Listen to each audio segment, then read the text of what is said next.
گروه کاری شعبه اطلاعاتی خبر در کооپراتیو تجارتی участки یاوه به نام جبار رسولوف ناحیه باباجان غفروف قرار دارد. حالا دهقانان این خواجگی بعد آذوقه‌دهی مرحله اول به آبیاری زمینی پخته مشغولند. در بریگاد رقمی 4 участки یاوه خواجگی دهقانی به نام جبار رسولوفی ناحیه باباجان غفروف امسال در میدان 60 گکتار زمین کشتی پنبه‌دانه گذرانده شده است. حالا کارهای آذوقه‌دهی و آبیاری زمینی پخته با مرام ادامه دارد. دهقانان میگویند که سال روان از سبب بلند بودن شوره زمین نهال پخته تنگ شده است و احتمال حاصلش هم نسبتی سال گذشته کم گردد. نوابسته از این آنها کوشش دارند که با استفاده از نوری‌های مینرالی و آبیاری سری وقتی حاصل پخته را بهتر کنند.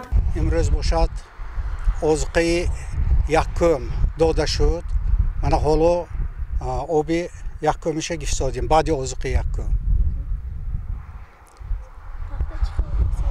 نشونمای پخته نسبت سال گذشته نه آنقدر درست می باشد از سبب آنکه من زمین های участки یاوه شورش بلند پخته ها تنگ شده ماندگی با آذوقه دوم سوم داده می شود با 2 مرتبه آب می گیریم غیر از آن با 4-5 مرتبه آب می گیریم.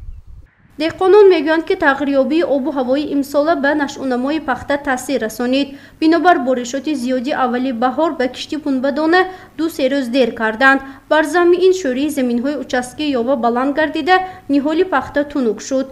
بنا مشاهده و تجربه دهقانان این حالت در 5-10 سال یک مرتبه تکرار می شود. سبب بارشات پای در پای و بلند شدنی نمناک است. الحال یگانه راهی بهتر کردن حاصلناکی این آذوقه‌دهی زمینی پخته و آبیاری آن می باشد. نمودی آذوقه‌دهی این کربامید مچوین بعد امافوس یعنی فرمه فرغانه نوایی همین آمیخته کرده میتیم از 250 کیلو تا 300 کیلویه 3 بار آذوقه داده می شود. برای نشونما حاصل بندی کمک میرساند. برای پیشگیری حشرات ها ما با تکنیک اویخه کار برآمدیم. در 600 لیتر آب 700 گرم ماسپلان آمیخته کرده شده کار کرده برآمده شد. از این سبب من نشونمای پخته سال بهتر. در همین حال از سرایاسی کشاورزی ولایتی سوخت به ما اطلاع دادند که حالا در شهر و نواحی پخته‌کاری ولایت کارکردی اگریتکنیکی با مرام ادامه دارد. دهقانان اساساً به کارهای آذوقه‌دهی و آبیاری زمینی پخته مشغولند. طبق معلومات‌های آماری تا امروز در میدان 148730 گکتار کارکردی بین قطاری و نزدیک 53000 گکتار مرحله اولی آذوقه‌دهی گذرانده شده است که این برای خوب شدن حاصلناکی زمینی پخته نقشی مهم دارد.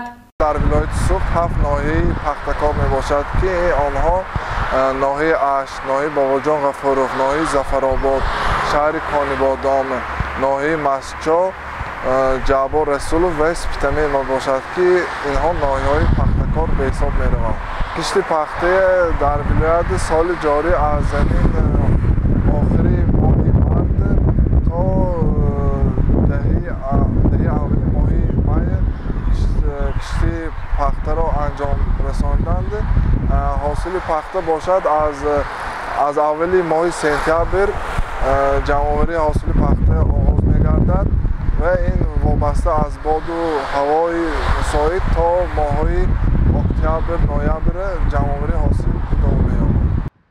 در ولایت سوخت وابسته از باد و هوای مساعد و نشونمای پخته شروع از اولی ماه سپتامبر جمع‌آوری حاصل آغاز می‌شود.